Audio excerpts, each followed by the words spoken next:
Welcome to the Working Age Forum. For those of you watching back the recording, we've just finished our breakout groups. We had 5 groups with 3 in each group, people who were blind or vision impaired around the country, sharing with each other their own backgrounds in employment, their own questions around the topic this evening, which is civil service jobs and interview skills. So the Working Age Forum is designed to connect us with each other on the topic of employment and also to learn from each other. And that includes our special guest for this evening, which is Mark Kehoe. Mark is an assistant principal in the Office of Government Procurement and has kindly given us his evening to come and share with us his own journey and to give us some advice as we turn into this new year. So Mark, welcome and thank you for joining us. Thank you very much, Brendan. Delighted to be here. Thanks for the invite. All right, so we had a little bit of preparation before the interview and decided we'd look at 3 areas. So the first area, Mark, and Yep. you know the questions that are coming, so this isn't going to be a trap, but I thought actually maybe we could combine the first 2 questions around your own background, so that way you can kind of answer as full and as deeply as you'd like. So Excellent. one question was, what's your role? What do you actually do today, and how you got there? That was the first question. And then the second one was, what was your own journey with visual impairment and how did it affect your career choices? Brilliant. Excellent. I might start at the beginning part. So when I lost my sight, originally I was trained to be a chef.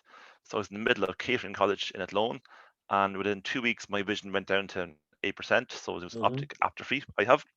So managed to finish catering college, dragged through catering college. My friends were very helpful, got me through it. And then I went straight to NCBI, and where I met loads of great vision impaired people, and they showed me how to mobility and get around and use JAWS.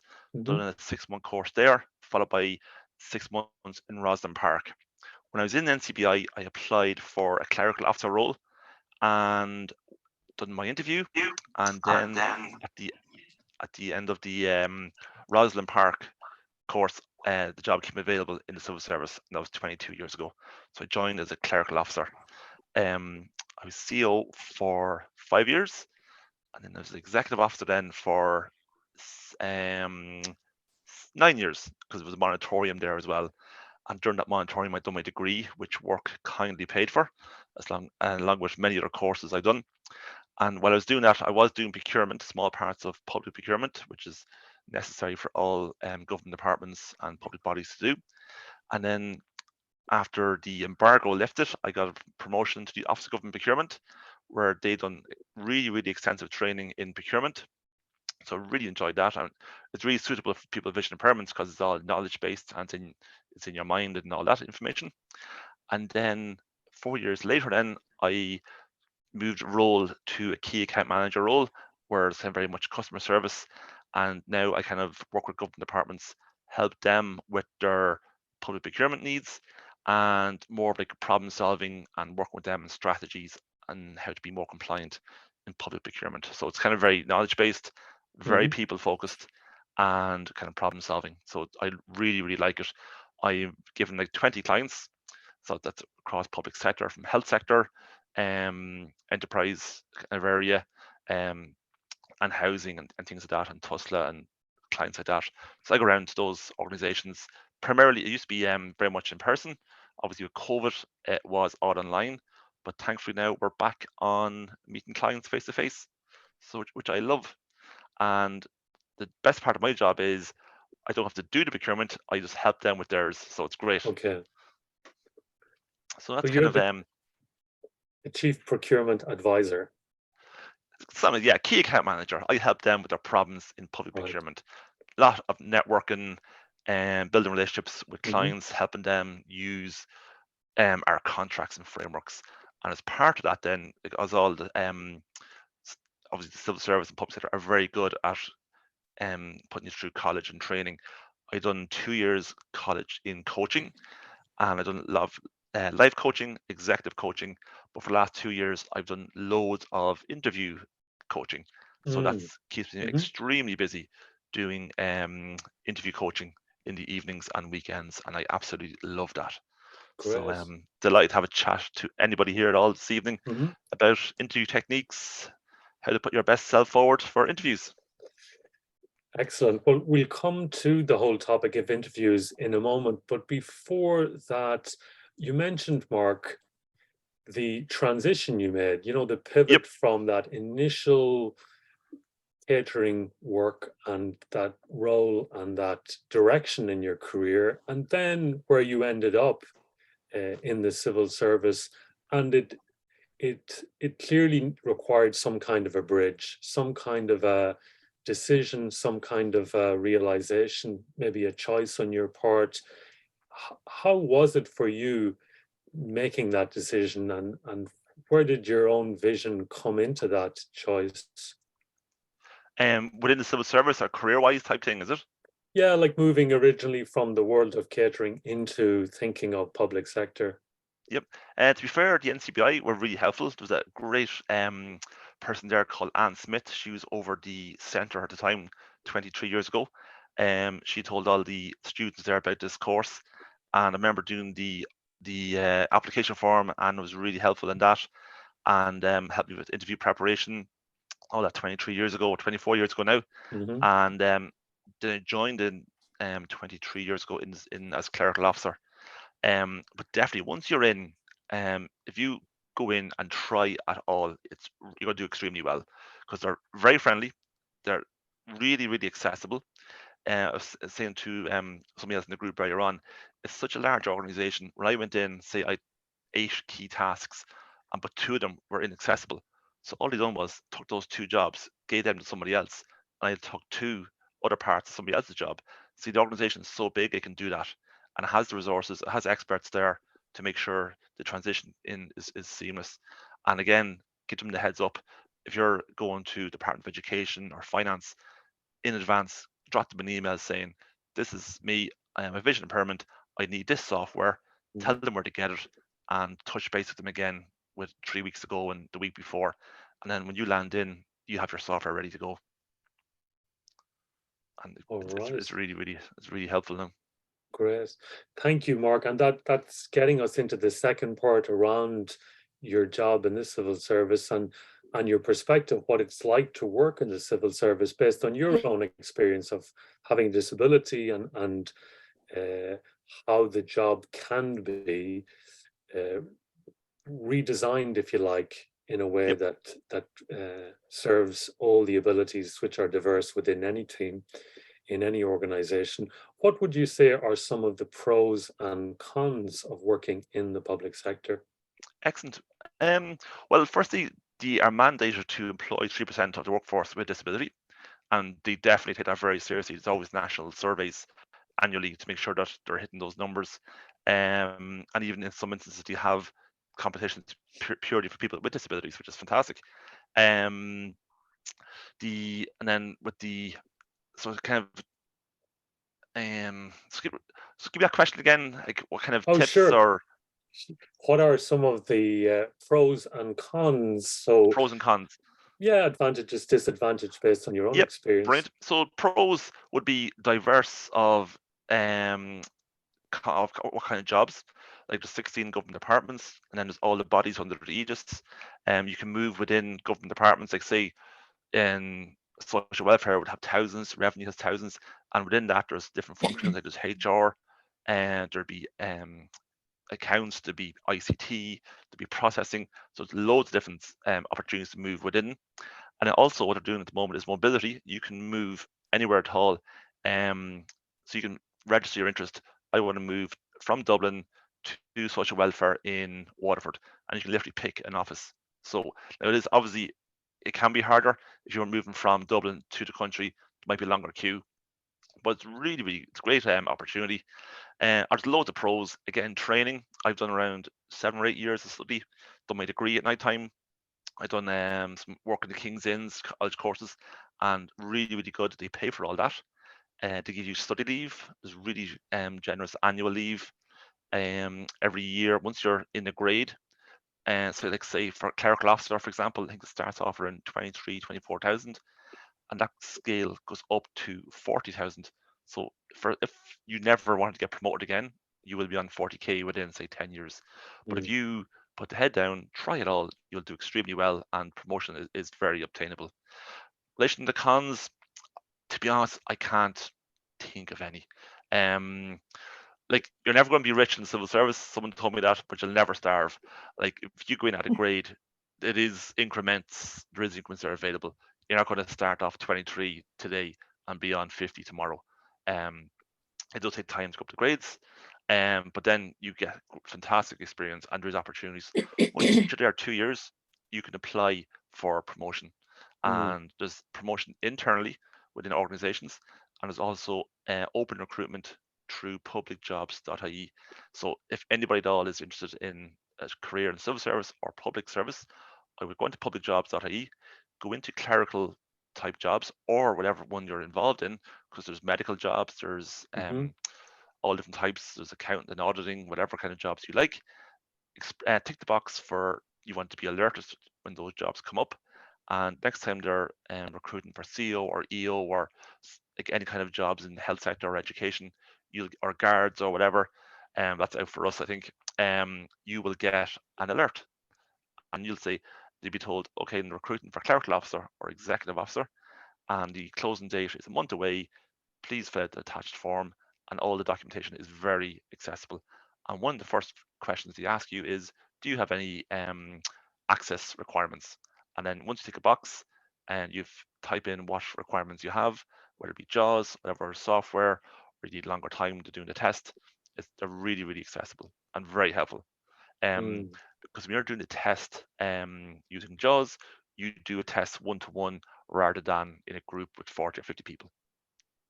And you go into their office and using their kit, it's really, really helpful. Great. Thank you, Mark. And that's such a practical set of advice based on your own experience. This isn't theoretical. This is something that you've actually experienced yourself. So it's very helpful for all of us to hear that. And I'm just thinking more broadly about prior meetings we've had. One thing, actually maybe two things that comes to mind. One is that the grants that are available to employers in the private sector are not available within the public sector. In other words, if there's some assistive technology or some adaptations that are needed, then the process is to go. You just get it straight away. Right. And you go to your manager, and I guess, which comes on to the second point, like any organization, right, there will be a variation in the types of managers, their awareness. And if at the first time of asking, you don't feel so confident in the response, there's other places you can go, right? Are there disability liaison officers? Access officer. Yep. Disability access officer, employment assistance officer. But any line manager is very well trained. And as soon as they realize you've requirement assistance, they'll sort it out. And they'll put you straight in touch. As soon as we got an employee coming in with disability, they would be in touch straight away with disability liaison officer, and it needs kind of a NAS or needs assessment. What do you need? You might need a standing up desk rather than or whatever, or software, and it's got straight away. No problem at all. Like often I get JAWS updates as soon as I need it. I needed a mobile phone for work to give me an iPhone because I'm used to having an iPhone, whereas the Samsung wasn't accessible for myself. So it's really, really good. Excellent. So that's for any scenario where you might happen to run into some challenges. There's not just one person to ask. If your direct manager's not around or you're not finding the right response, disability access officer is engaged with them, and they're the really person to go to. So sometimes we think that, for some reason the civil service is special or different, and in some ways it is, but then also it is like any other organization. Not everyone will know everything at any one point in time. So it's good to know who to go to if you're not getting the right responses. Exactly. Yeah.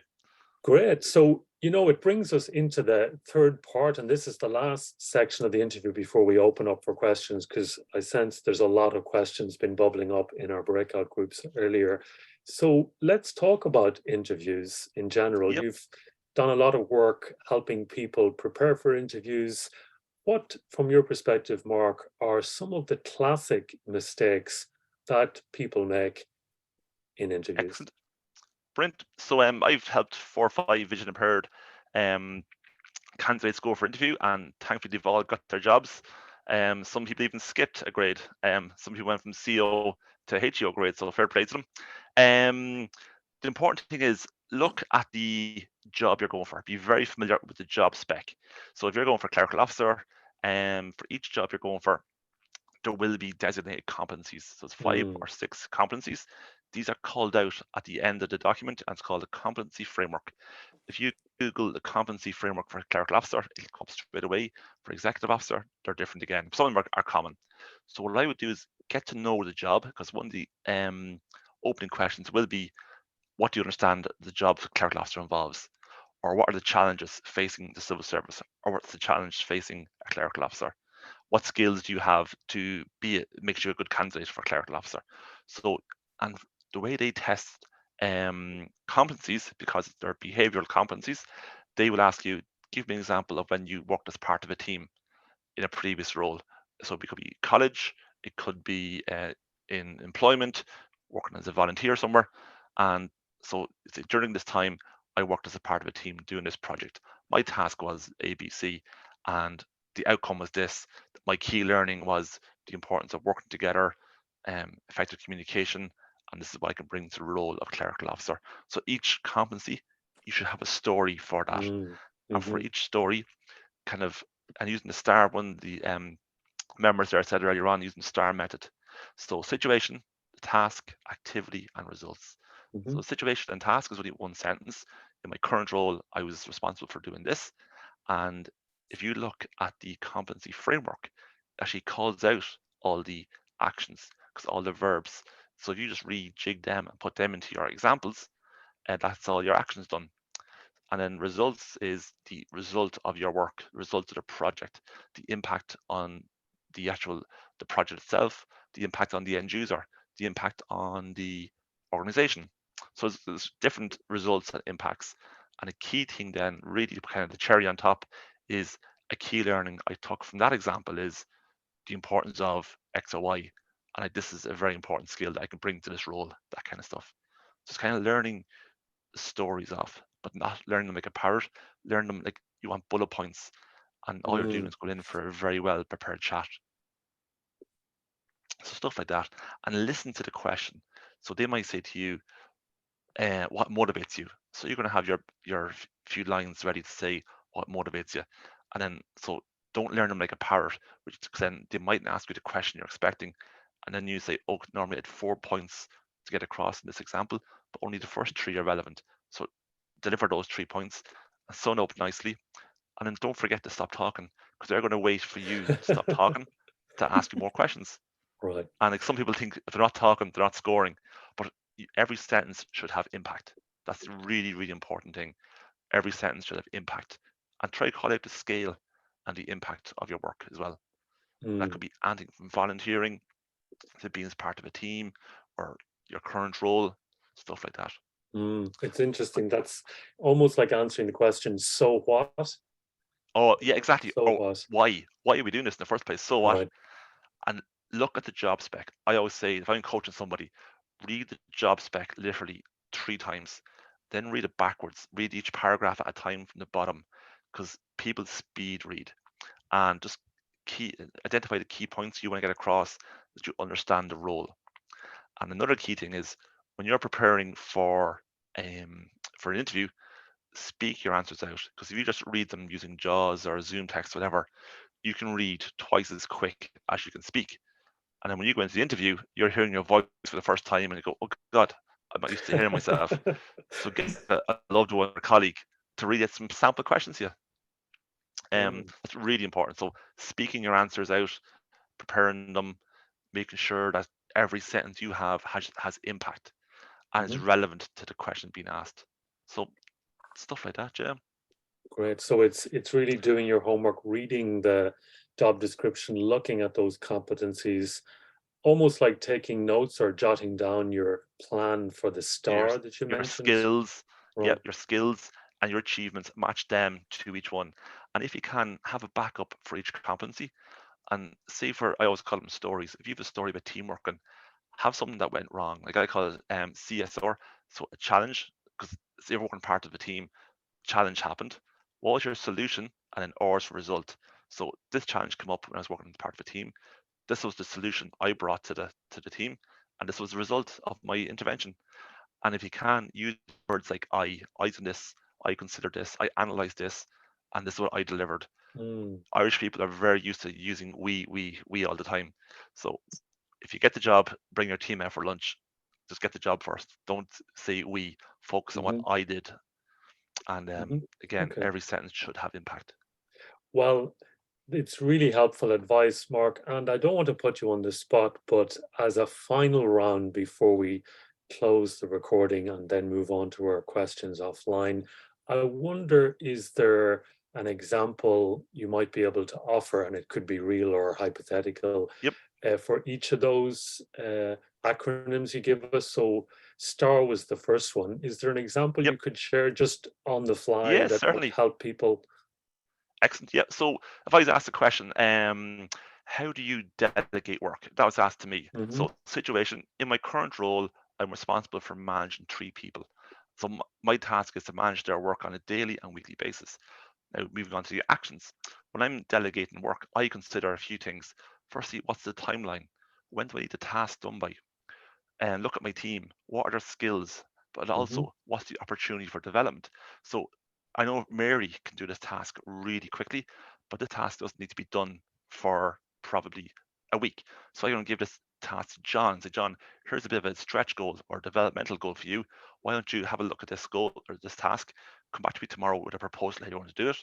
Also talk to Mary because she's really good at doing this task, and then we'll support you and coach you doing that task. The result of this, of my approach of delegating work to my team, now I'm back on the results, is the task was done to a very high standard. John, who's doing the task, now has new skills. So that's the effect on John. And now bring up a level. The outcome on my team is now I have a team that's more competent, has greater capacity, and now John is more motivated because he's after getting more skills and more autonomy. And that's situation, task, Mm-hmm. activity, results. And really polish it off. What I learned from this is the importance of very effective communication, knowing my team, and these are skills I can bring to this promotion or just this role. And Brilliant. then stop talking Transferable because skills. Yeah. yeah, and stop talking because there's nothing else to say after that. hmm Okay, And full then they'll stop. ask you the next question. Right. Okay, well And then here's the next question. Mark, are you ready? go for it. So this lovely acronym CSR, could you Yep. give an example, please? Okay then. Okay then. Again, so using STAR. In my current role, I was um, asked to do a task of organizing an online conference. I had a month to do it.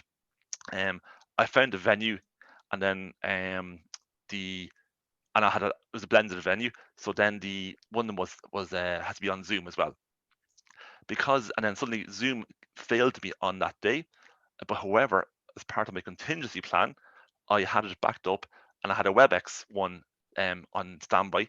So all I done to reissue the invite to everybody. So they had a Zoom one, now they have a WebEx one to the 50 delegates, and they were warned to say if there's any tech issues, here's the second invite. And what I learned that there was the importance of contingency planning and communicating effectively, that kind of stuff. So every challenge, every story you have should have a CSR. So challenge, solution, and result.